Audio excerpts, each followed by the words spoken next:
Welcome back to my YouTube channel world literature.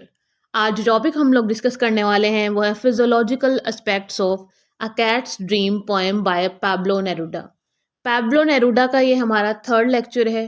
First lecture के अंदर हमने a cat's dream poem का line by line explanation को देखा था। सेकंड लेक्चर में हमने इसके साइकोलॉजिकल एस्पेक्ट्स को डिस्कस किया था और आज का जो हमारा थर्ड लेक्चर है उसके अंदर हम लोग physiological aspects of cats dream जो पोएम है इसको देखने वाले हैं। ऑलरेडी जो दोनों लेक्चर्स हैं उनके आपको लिंक्स जो है वो डिस्क्रिप्शन में मिल जाएंगे। आज का लेक्चर है वो हम लोग स्टार्ट करते हैं। उससे पहले जो हमारे क्वेश्चन में मेन जो टर्म है इसका मीनिंग देख लेते हैं ताकि हमें पता तो है हम अपनी पोएम के अंदर क्या चीज़ जो है वो आज डिस्कस करने वाले हैं। फिजियोलॉजिकल क्या होता है? फिजियोलॉजिकल का जो मीनिंग है ना ये फिजिकल से रिलेट करता है। मीन्स के हमारी बॉडी या फिर किसी भी एनिमल की जो बॉडी होती है उसके अंदर जो फिजिकल प्रोसेसेस हो रहे होते हैं और जो केमिकल प्रोसेसेस हो रहे होते हैं उसको जो है वो फिजियोलॉजिकल कहा जाता है। ये कोई फिजिकल डिजीज भी हो सकती है या फिर कोई डिसऑर्डर भी हो सकता है। मैं आपको लिटरल उसका जो मीनिंग है वो बता रही हूँ। उसके बाद जो अगर हम लोग इसको साइकोलॉजिकल वे में देखें तो ये कोई मेंटल इलनेस भी हो सकती है, हमारे माइंड के कुछ प्रोसेसेस भी हो सकते हैं फिजियोलॉजिकल। और अगर ओवरऑल इसका मीनिंग देखें तो फिजियोलॉजिकल हर उस चीज़ को कहा जाता है जो मूवमेंट से रिलेटेड हो। मीन्स कि हमारी बॉडी में कोई भी मूवमेंट हो रही है, हम कोई एक्शन ले रहे हैं फिजिकली हो जो चीज़, उसको जो है वो फिजियोलॉजी कहा जाता है। और हमारी जो पोएम है अ कैट्स ड्रीम, उसमें हमारा जो मेन करेक्टर है वो है कैट। तो कैट की जो फिजियोलॉजिकल मूवमेंट है हमने उसको देखना है कि उसकी क्या चीज़ें हैं जो हमारे पाब्लो नेरूडा राइटर ने इसमें डिस्कस किए थे। सबसे पहला जो हमें इसमें फिजियोलॉजिकल एस्पेक्ट मिलता है इस पोएम में अ कैट्स ड्रीम में वो है स्लीपिंग पॉस्चर एंड पॉज। कि जो कैट की जो फर्स्ट लाइन थी ना पोएम की, how neatly a cat sleeps sleeps with its paws and its posture. ये जो लाइन है ये इस पोएम की है और इसको मैंने एज एग्जाम्पल जो यहाँ पे यूज़ किया है ताकि आपको जो है वो ना क्लियर हो जाए कि किस तरह से राइटर ने भी यूज़ किया है और हमें नज़र भी आ रहा है कि फिजियोलॉजिकल एस्पेक्ट इसमें हैं। तो सबसे पहले कैट की जो स्लीपिंग पोस्चर है उसके बारे में बात की गई है कि वो किस पोजीशन में सो रही है और उसके पॉज के बारे में बताया गया है। पॉज जिसको उर्दू में पंजे कहा जाता है और अगर हम लोग वैसे इसको इंग्लिश में देखें तो फूट कहा जाता है जो भी एनिमल्स के होते हैं। तो वो उसके जो फूट्स हैं और उसने किस तरह से उनको कर्ल किया हुआ है, उसकी जो पोजीशन हमने अगर आपने रियलिटी में कभी कैट को सोते हुए देखा हो तो किस तरह से अपने जो पॉज हैं उनको अंदर कर्ल कर लेती है अपनी बॉडी के साथ और वो एक बड़ी ही ब्यूटीफुल वे में जो है वो सोती है। तो सबसे पहले उसके जो हमें फिजियोलॉजिकल जो पोस्चर्स इसमें नज़र आ रहे हैं वो स्लीपिंग पोस्चर है और उसके पॉज हैं। नेक्स्ट जो है वो इसकी क्लॉज की बात की गई है कैट की। ये इसका फिजियोलॉजिकल जो एस्पेक्ट है वो नेक्स्ट है जिसके अंदर उसके विक्ट क्लॉज की बात की गई है कि किस तरह से जिसके साथ वो शिकार करती है किसी भी रैट का, किसी भी बर्ड का, अपनी पूरी स्ट्रेंथ लगाकर उस बर्ड को अपने पंजों में जो है ना वो पकड़ लेती है ताकि जो बर्ड है वो चला ना जाए।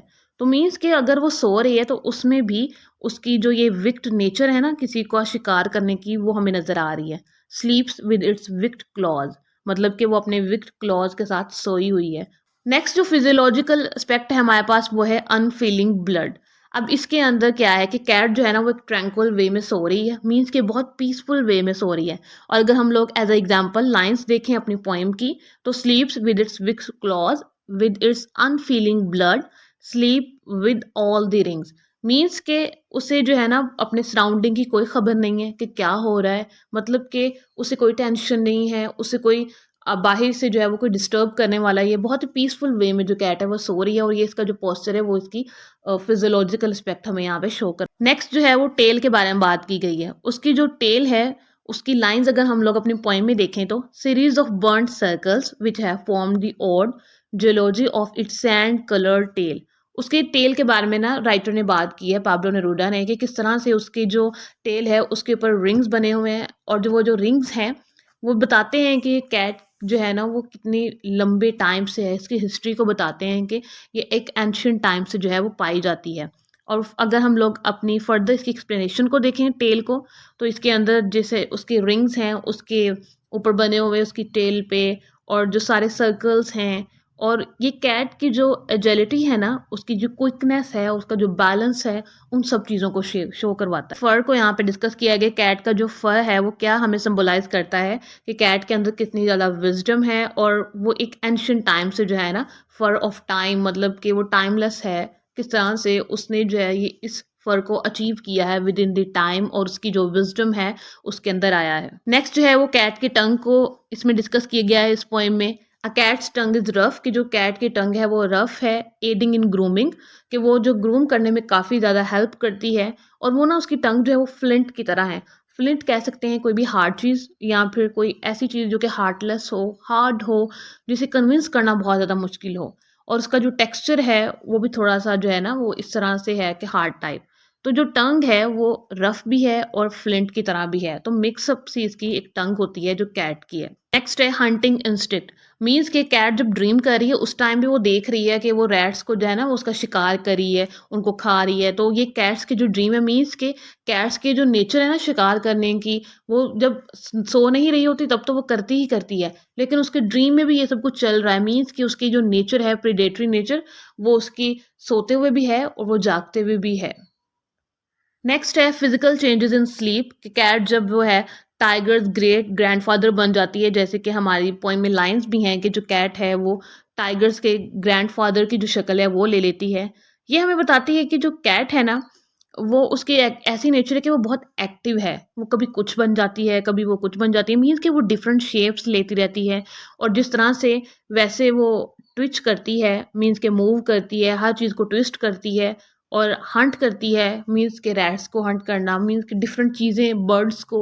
तो कैट की जो एक क्विकनेस है, उसके अंदर की जो शार्पनेस है ना, ये उसके फिजिकल जो चेंजेस हैं, वही उसको ना उसकी ब्यूटी है कैट। नेक्स्ट है कंट्रोल ऑफ ड्रीम्स, जिसमें कैट को कहा जाता है कि take care of all our dreams. Pablo Neruda जो है वो कैट को कहते हैं।